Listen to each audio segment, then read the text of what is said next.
Slowly toward the stripe they creep, and now the pace increases and the green flag waves. Good start for McFadden. He goes around the outside of Selzy and takes the early race lead. We were 3 wide there deep in the field, and here comes Logan Schuhart to the inside. A rocket ship off at turn number 2. Macedo back to his outside. They stay side by side for the 3rd spot, but leading lap number 1 is James McFadden. McFadden leads the lap. 2nd belongs to Giovanni Selzy. Carson Macedo 3rd, and now on the top of the racetrack, Buddy Kofoid around the outside of Logan Schuhart. Kofoid now into 4th in the 83 Junior.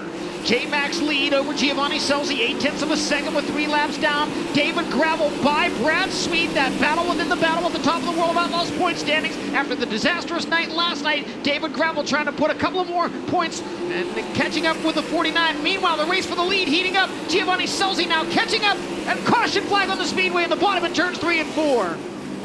Just as Giovanni Selzy had a run on the race leader, a problem for Corey Eliasson in turns 3 and 4. McFadden fires, brings us back to green flag conditions. Macedo trying to get to the inside of Selzy. Brock Zierfoss, a great restart up to 4th and looking for more into turn 1. And here comes Brad Sweet. Trouble over there. One on its side, it was Ian Madsen, Austin Wheatley involved, David Gravel involved over there. There's also one up against the fence. I believe that's the 5 of Spencer Baston. Take a look at the Dirt Vision replay and see if we can determine what happened here. Oh, contact between Ian Madsen and David Gravel, and then the 5 of Spencer Baston into the wall, spinning to avoid the 44 of Austin Wheatley. Then he got up over the inside berm and bounced that car. He nearly got on his side as well. I don't think they're going to change the front end here on Gravel's car. They've got to change out the nose wing. They've already got that flat tire off. Maybe you have to fix a shock on the left front here. I'll give you another update here in just a moment. Green flag flies. James McFadden, a good jump. He goes to the top in turns 1 and 2. Selzy follows him up there. Carson Macedo down to the inside. That opens the door for Kofoid. Kofoid, Macedo side by side down the back straightaway. Brad Sweet on the move as well in the Napa number 49. Sweet now up into the 6th spot looking for more. Brock Zierfoss right behind him. A challenge on the inside for the 39M of Justin Sanders.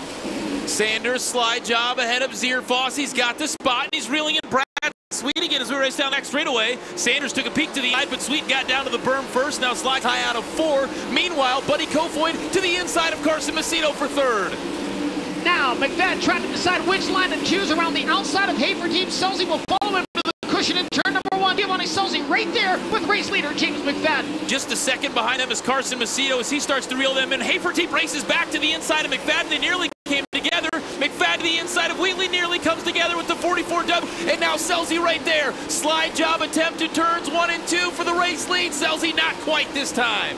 Logan Schuhart off the pace in the Shark Racing 1S.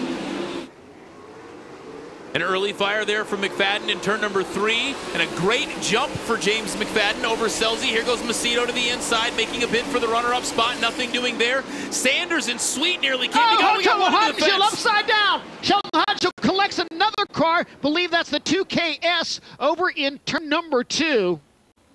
Take a look at the Dirt Vision replay. Definitely contact with Boguski and Hodenshill, but not sure if anything else happened directly in front of them. And again, Chase Randall came in there late and got a piece of that action as well. So there's damage to the 2KS.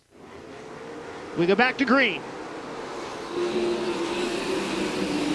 Another really, really good restart there for James McFadden. Brad Sweet throws the slider on Kofoid for the 4th spot. Makes it stick, but Kofoid drives back to his inside. Meanwhile, here comes Carson Macedo for 2nd. Nearly pulls the slider, has to back out of it.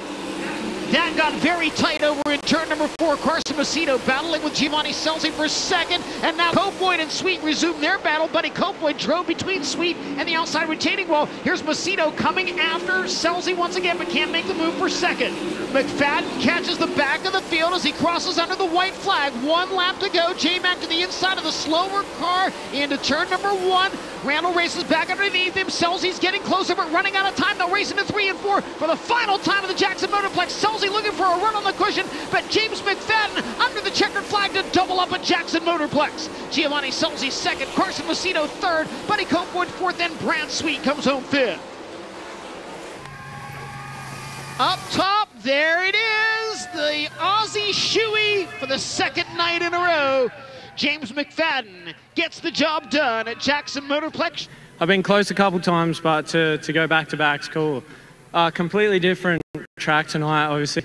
We got the lead on the bottom last night and then, you know, got to lead on the top tonight. So it was tough to know where to run, but I felt like I was really abusing my tires and engine and car up there. But, you know, we were good enough to get the job done. So big thanks to Dennis and Teresa Ross for the opportunity.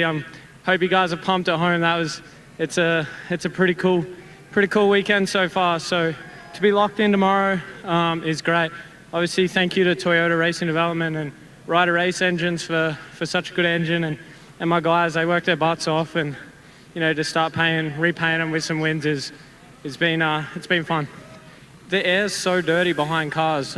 Clean air, you know, I was taking off on a restart. I felt pretty good, and then you get to cars, and man, it's like you're driving behind a semi-trailer on the highway. It sort of buffers around and carries on. So it's really sketchy off of 2. It's right up against the guardrail there, and I sort of jumped it a couple times and thought I need to take it easy there. But like I said, my car's been really good. I've just had to get my head around being uncomfortable in certain situations.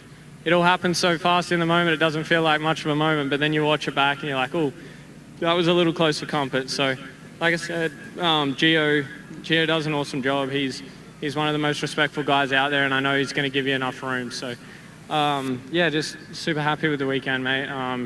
Happy with my guys, happy with my car, and bring on tomorrow night. Get some rest. You're starting somewhere in the top 8 tomorrow. Yeah, lovely. Can't wait.